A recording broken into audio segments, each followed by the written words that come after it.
Mais permettez-moi de me présenter, Jean-Baptiste Clamence, pour vous servir. Vous êtes sans doute dans les affaires? À peu près. Excellente réponse, judicieuse aussi. Nous ne sommes qu'à peu près en toutes choses. Permettez-moi de jouer un instant au détective.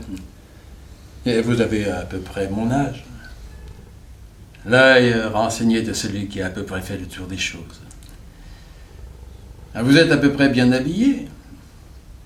Enfin, comme on l'est chez nous. Vous avez les mains lisses, donc un bourgeois, à peu près. Mais un bourgeois raffiné, bronché sur les imparfaits du subjonctif, prouve en effet 2 fois votre culture, puisque vous les reconnaissez d'abord, et qu'ensuite ils vous agacent. Vous êtes donc à peu près... Oh, quant à moi...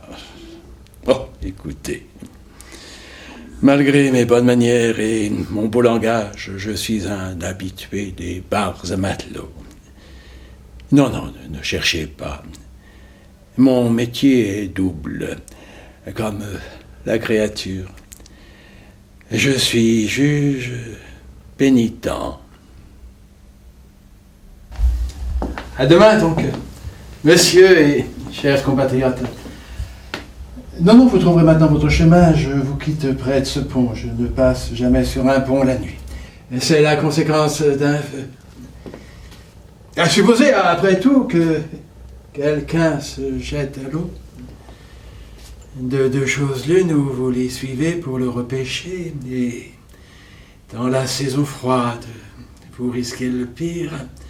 Ou vous les abandonnez, et les plongeons rentrés laissent parfois d'étranges courbatures. Ben oui, mais... Et à demain. Oui, c'était à Paris. Un beau soir d'automne, encore tiède. La journée avait été bonne, j'étais content. Je goûtais le silence revenu, la douceur du soir.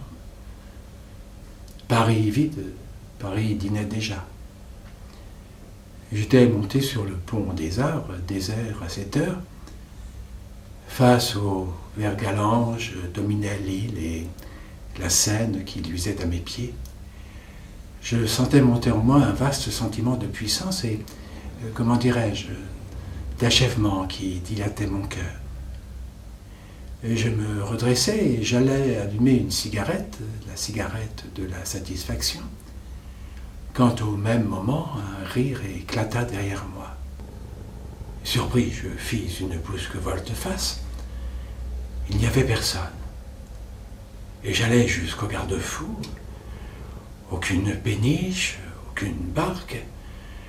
Je retournai donc vers l'île, et de nouveau, j'entendis le rire dans mon dos, un peu plus lointain, comme s'il descendait le fleuve. Je restai là, immobile. Le rire décroissait, mais je l'entendais encore distinctement derrière moi, venu de nulle part, sinon des eaux. En même temps, je percevais les battements précipités de mon cœur. D'ailleurs, bientôt, je n'entendis plus rien. Je regagnai les quais, pris la rue Dauphine, achetai des cigarettes dont je n'avais nul besoin. J'étais étourdi. Je respirais mal. Chez moi, j'appelais un ami. Il n'était pas chez lui. Je me rendis dans la salle de bain pour boire un verre d'eau. Mon image souriait dans la glace, mais il me sembla que mon sourire était double. Les quelques jours qui suivirent, j'ai pensé un peu à ce rire et puis je l'ai oublié. De loin en loin, il me semblait l'entendre quelque part en moi, mais la plupart du temps, j'arrivais à penser sans effort à autre chose. Cependant, je ne mis plus les pieds sur les quais de Paris quand j'y passais. Il me semblait qu'il se faisait une sorte de silence en moi. J'attendais, je crois. J'attendais. La vie me devenait moins facile. Quand le corps est triste, l'âme languit, n'est-ce pas? Oui, je crois bien que c'est alors que tout commença. Découragé, je décidai de quitter la Société des âmes. Non, je n'ai pas à chercher d'île déserte. Il n'y en a plus. Je me suis seulement réfugié auprès des femmes. Un jour, pourtant, au cours d'un voyage que j'offris à une amie, sans lui dire, bien entendu, que je le faisais pour fêter ma guérison, je me trouvais donc à bord d'un transatlantique, sur le pont supérieur, naturellement. Et soudain, j'aperçus au large un point noir sur l'océan. Je détournai aussitôt les yeux et mon cœur se mit à battre. Quand enfin je me forçai à regarder de nouveau, le point noir avait disparu et j'allais crier, appeler stupidement à l'aide quand je le revis. Il s'agissait d'un de ces débris que les navires laissent derrière eux. Pourtant, je n'avais pas supporté de le regarder, j'avais tout de suite pensé à un noyé. Je compris alors, sans révolte,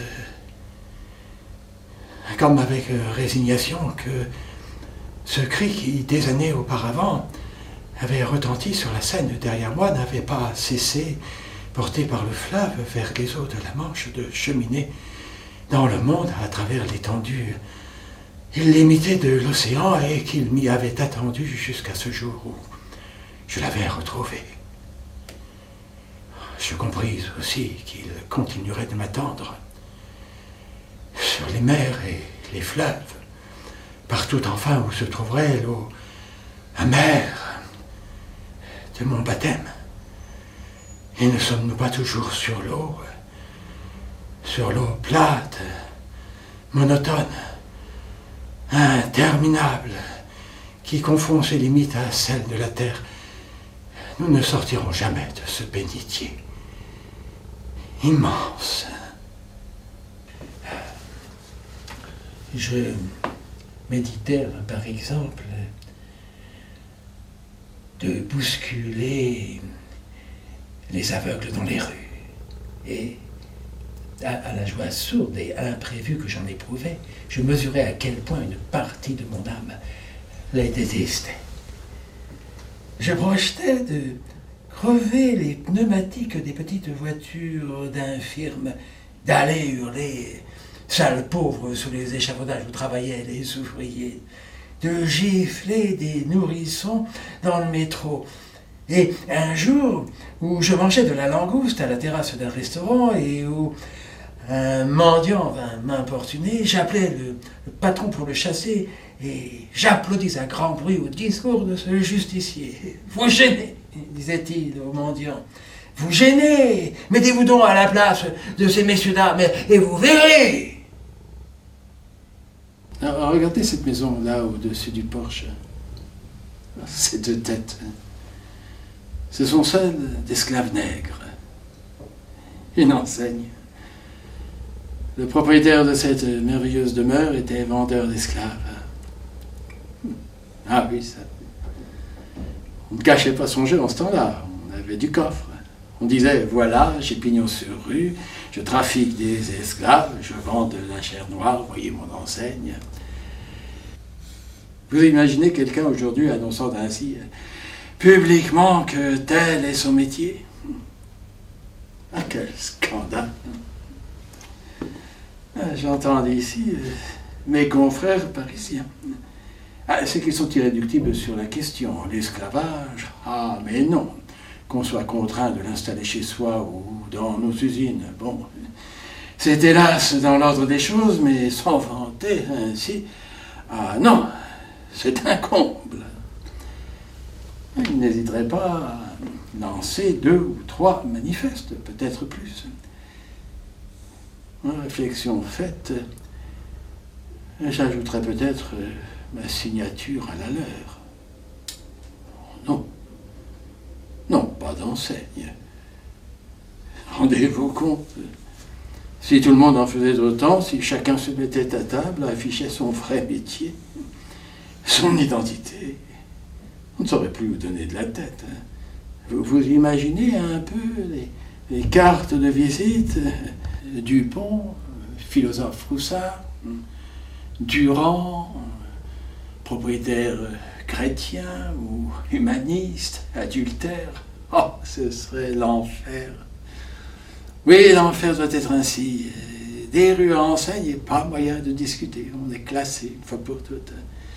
Vous, par exemple, vous pensez un peu à ce que serait votre enseigne. Pardon, je ne vous entends pas. Vous réfléchissez, vous me direz ça plus tard. Moi, en tout cas, je connais la mienne. Une face double, un charmant Janus et au-dessus, la devise de la maison. Ne vous y fiez pas.